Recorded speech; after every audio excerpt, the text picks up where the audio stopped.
All right, we're back. Generational Talent brought to you again. Tommy Crowder, his dad, myself, Travis Crowder, and we're back at it.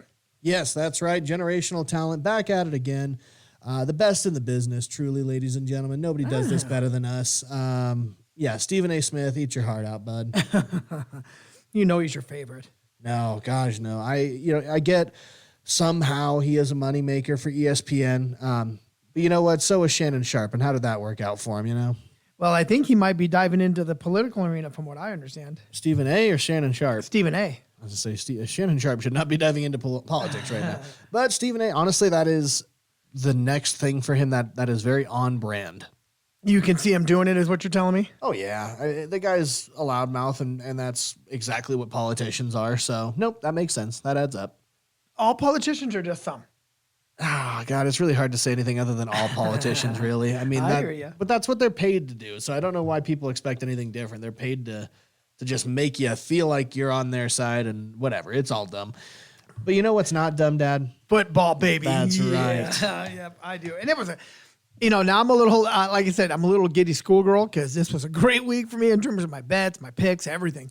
I'll tell you, this was not I think this was so far the weakest week in the NFL in terms of just some like really awesome games. Well, right. But for me, it worked out great because when we get to our point of the show where we talk about our bets, I sometimes you can squeak past your bets and get a win, and then you can, I blew past them. Like most of mine, I covered by a million. Yeah, no, I did not have a good time betting this week.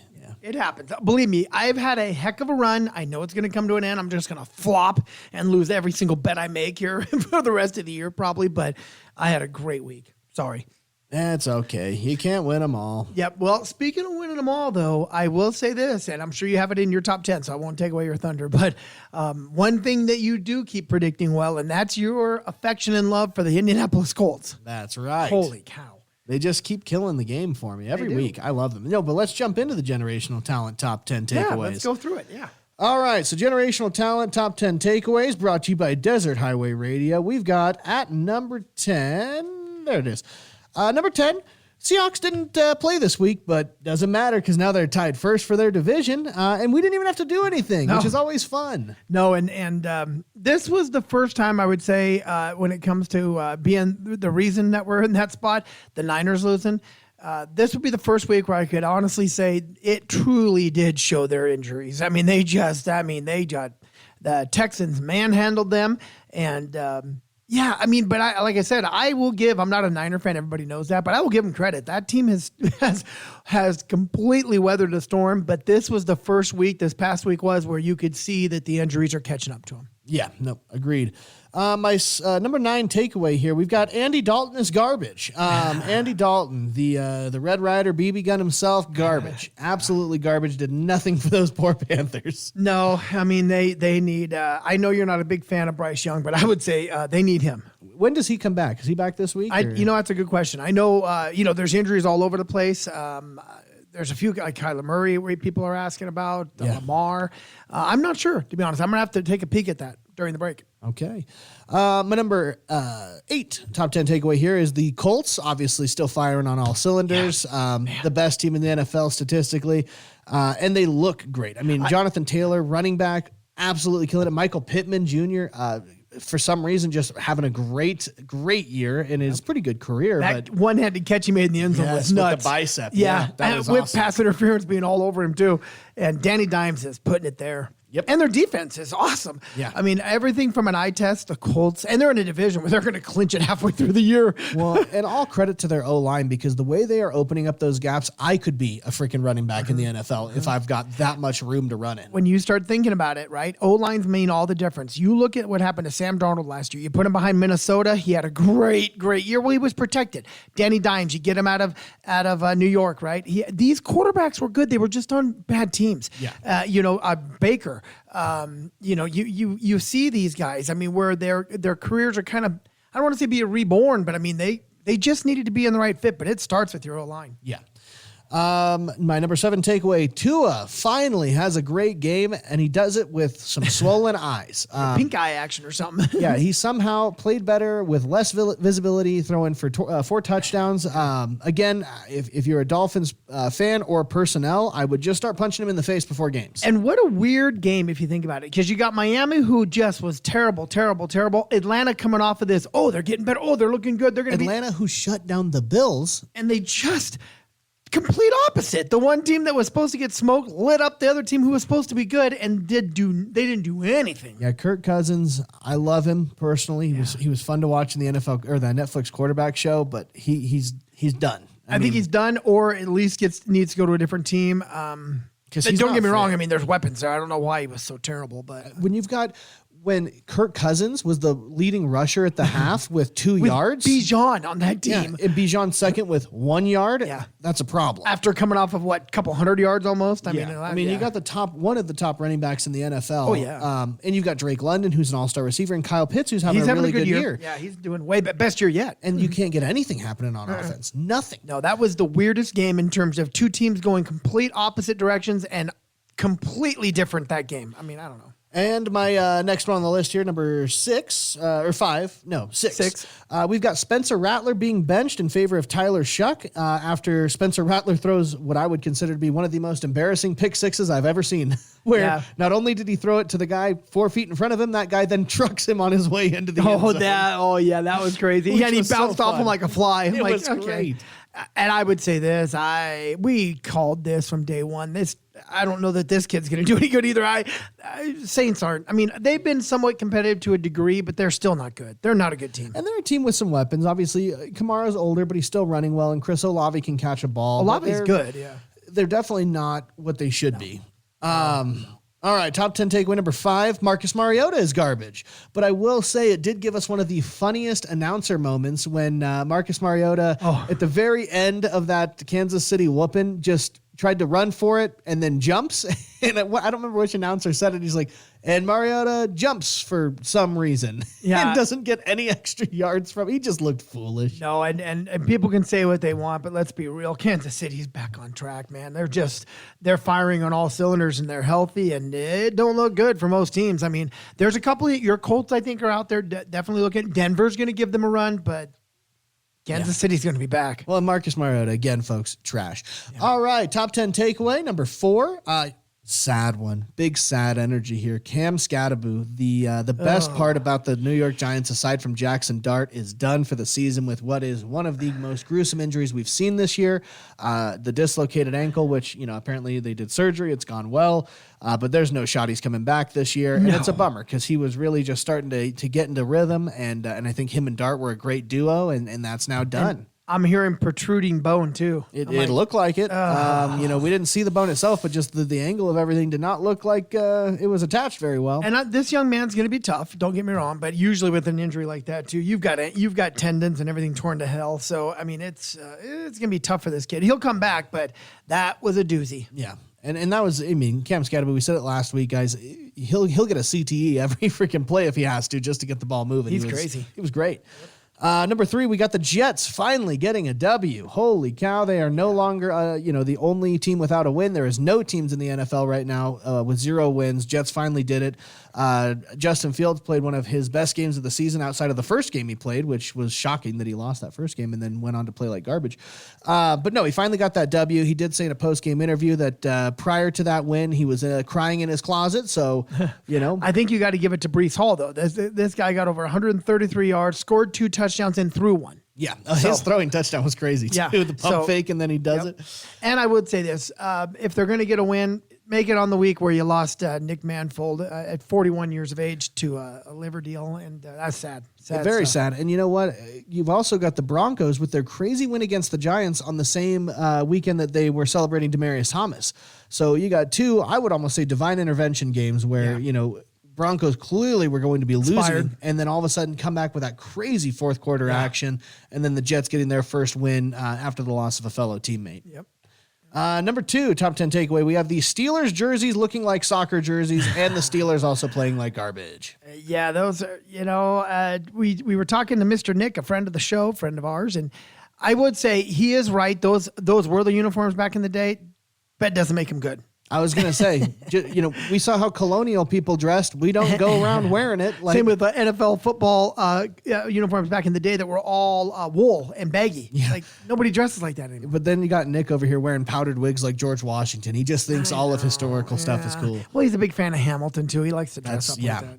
And then my last one, and this one's an angry one. It is the Eagles game. Holy cow. Talk about one of the worst officiated games I have ever seen in my life. I started Generational Talent this year, not high on the tush push, but definitely not one of those who thought it needed to be canceled or anything. I'm starting to turn around on that. I was going to say, I don't care if it goes away. It's one thing to run it as much as they do, which is too much, but to see the piss poor officiating that is happening with that tush push. The offsides all the time. I mean, the one call where it was the stopping of the forward progress instead of giving them that turnover. When he fumbled it? Yeah. Yeah, I'm sorry. That whistle was so quick. I'm like, it was way too quick. Yeah. It's such a poorly officiated play, but that whole game as a whole was just awful. Awful officiating. I hate it if for no other reason. It's unbelievably boring, number one. Number two, I get that it's impossible to stop, but in the same token, it is the most boring type of football. I can't stand that stuff. No, and that game had more laundry than I've seen in a while. I thought Brian Dable might actually explode at one point on the sidelines. Just horrible officiating. Yeah. And don't get me wrong, I'm not a Dable fan at all. That guy, I think, and I know you'll appreciate it, but what he pulled with Jackson, or with, was it Dart Danny or Dimes. No. You're talking Jackson about, Dart, where he got the concussion and he rushed him back on the field, and that was garbage. I'm not a fan of that. You're supposed to protect your player, and I knew he pulled something there because he wasn't even in that tent for a few minutes before he's back on the field. That was, I know the doctor got fined. Everybody got fined. He's fighting for his career at this point. There's no question, and he's desperate because he knows that those two fellas are the only bright spot that team outside of their defense. Their defense is good, but but to me, player safety wise, that guy's a puke. Yeah. Nope. So. But F the refs. Nobody likes them. They're garbage.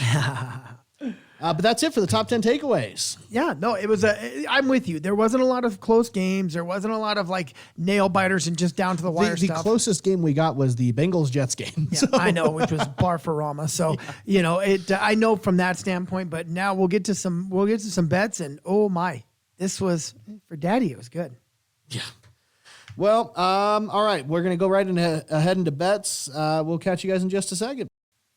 Welcome back to Generational Talent. We are now in the betting phase of the show. So, Dav, let's go here. Go ahead and hear how great you did. Now, don't get me wrong. When we first started doing this show, those first couple of weeks, 1 for 3, 1 for 3. Finally, I ended up. Tommy and I each do a three teamer, and I got my 3. So here, I'll recap mine, and you can recap yours. But when I tell you, Tommy, I wrote the scores down. I took New England, and New England had to win by 7. Yeah. Right? And anyways, they won 32-13.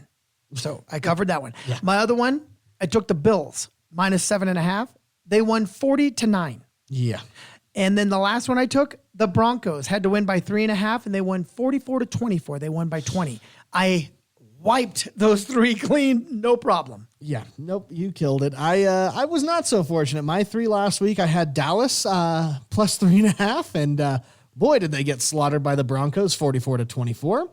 Oof. I had the New York Giants +7.5, and unfortunately, the Giants, especially after the Scatabo loss, ended up losing by 18 points. And then my last one was the Tampa Bay Buccaneers -4.5, which that one I did hit because they trounced the Saints 23-3, but didn't matter because I didn't hit my other 2. So yeah. Now I made a little prediction, Tommy, before we left. Remember I said this? I put on there that I think the Bills were actually going to beat them by 14 or more. Yeah. So they won by 31. So yeah. Okay, so that being said, we'll get to our bets, but now we got to recap, and then we'll kind of go and share with everybody where we're going to go. So you ready? Yes. This is, what are we talking? Is this week 9? This would be week 9, yeah. Week 9. Okay, so here we go. Thursday night. This Thursday night, we have the Ravens -7.5 at Miami, over under 50.5. Which Miami team are you going to get? I don't know. That's the hard part, right? Because if Huntley's still quarterback, and I don't know if I'd trust them to do really anything, but if Lamar's back, then that's good. I do believe he is. I would think he is because I thought he was going to be back for this game, the way he was running around the field. And I know the Ravens got in trouble for that too because they didn't disclose They did something about not listing him on their injury report or whatever because a lot of people thought Lamar was going to play and he didn't. Yeah. Although Huntley did get the win. He's not a bad backup. No. I'd probably just go with the over of 50.5. I think I'm right there with you. I don't know if I'm comfortable with the line either way, but the over, I think they're both going to score. Yeah. Next up, we have the Chargers minus 9.5 against at Tennessee, over under 43.5. Yeah, the Tennessee Titans are horrible. Oh, they're bad. Give me the 9.5 for the Chargers, honestly. I just don't see a bright spot either. I think the Chargers are too good, and there's just not a lot of talent on that Tennessee team. No. I'm with you. I'm thinking I'll take the Chargers at 9.5. Okay, next up we have Detroit Lions at home against Minnesota, minus 8.5 for the Lions, over under 48.5. Yeah, I mean, the Lions should have this. I think they can easily win by at least 2 touchdowns. I don't even know who's quarterbacking because Wentz is gone, and I don't think. No, they moved up somebody. Hold on, because JJ McCarthy I know is not back, so it's like who's quarterbacking that team? Yeah, no, they just moved somebody up today. Did they? Okay, and I'm with you. I think Detroit's gonna they smoke signed QB John Wolford to the practice squad. Oh, good Lord. Yeah. That's going to be a slaughter. I'm sorry, that's going to be a slaughter. Yep. So I think we both like Detroit. The Niners are on the road against your Giants. I say your Giants because I know you like those. You like. I did. Now that Scadaba's got him done. You're not a Dart fan enough. I don't like him. No, he's not enough for me. And so the Niners are a 2.5-point favorite on the road, over under 48.5. I mean, talk about 2 banged up teams. I think I would honestly just go with the under here. I don't think I'd touch either of them. Everybody's backups all over the place. So I am with you. I like the under on that one big time. Next up, we have the Denver Broncos. This is where Houston's getting some love. They're starting to play better. So Denver's on the road in Houston, and Houston is a 1.5-point favorite, and the over-under 39.5, which I got to believe is the lowest of the weekend. And no, it is not.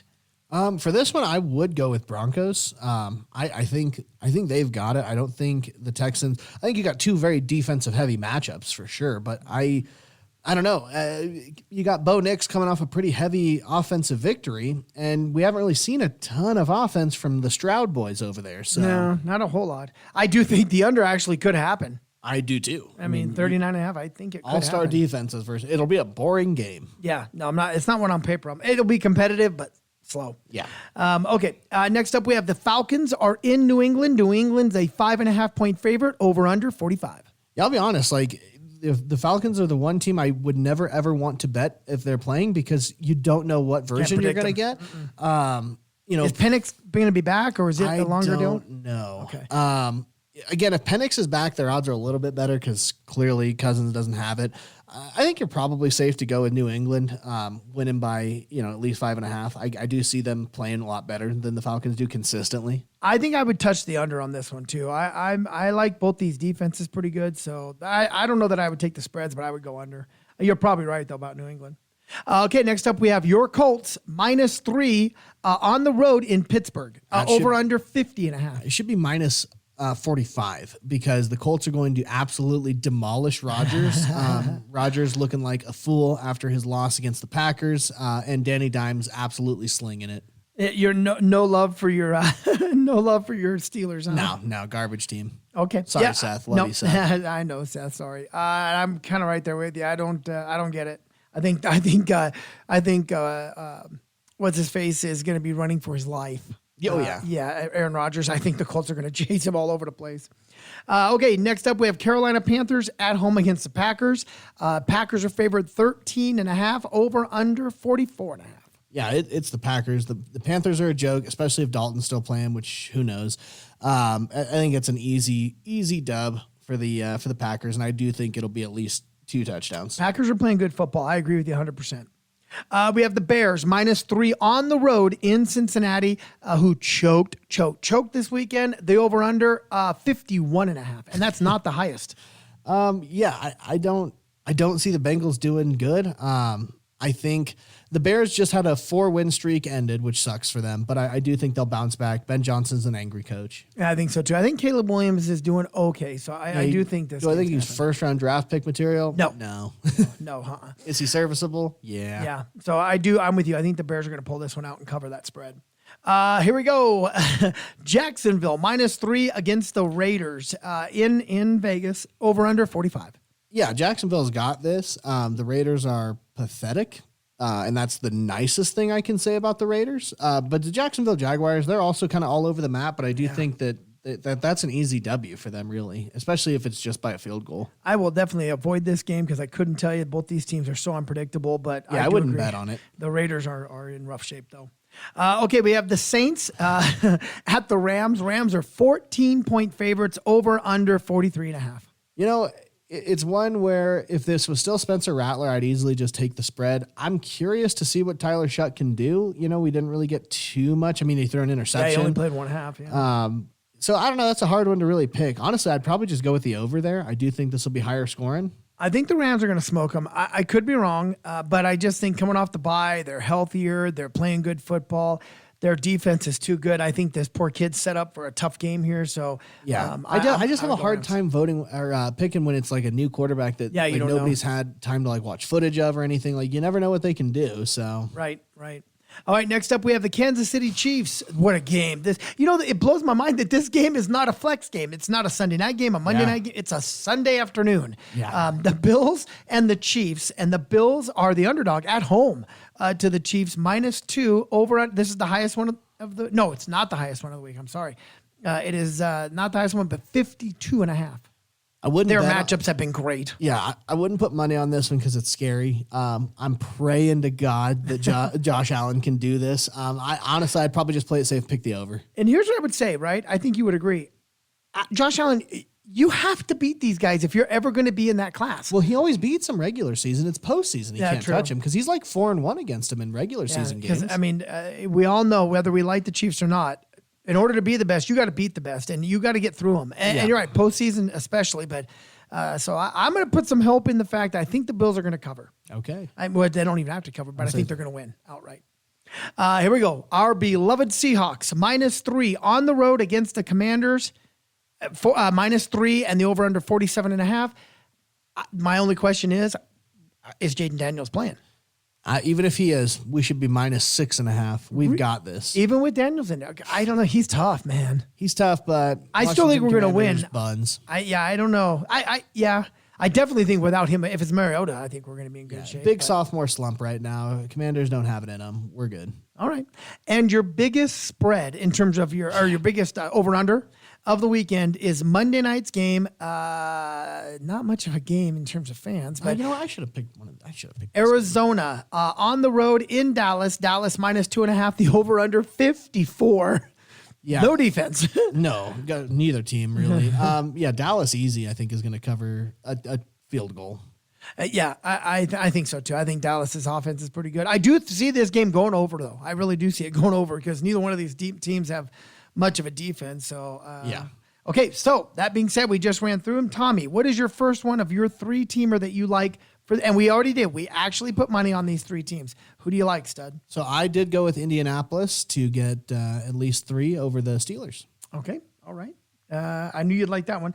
I did the Detroit one. I did Detroit -8.5 at home against Minnesota. I think they're going to smoke them.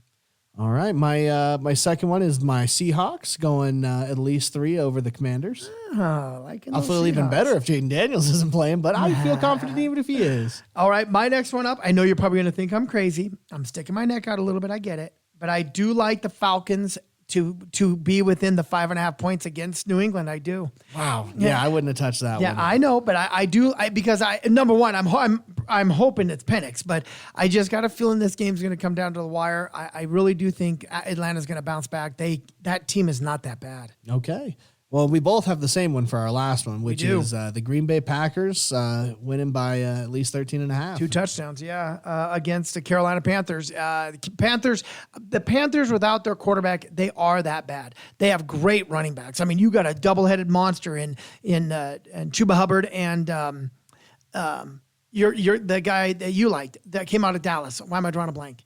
The running back up in Dallas went to Carolina. Pollard? No, not Pollard. Rico Dowdle. Dowdle, yeah. So you got a 2-headed back right there, man. I mean, you got and they're both healthy, but Green Bay, I don't know, man. There's not many holes there. That team's pretty darn good. Yeah. And it looks like Parsons is just now getting hot. Yeah.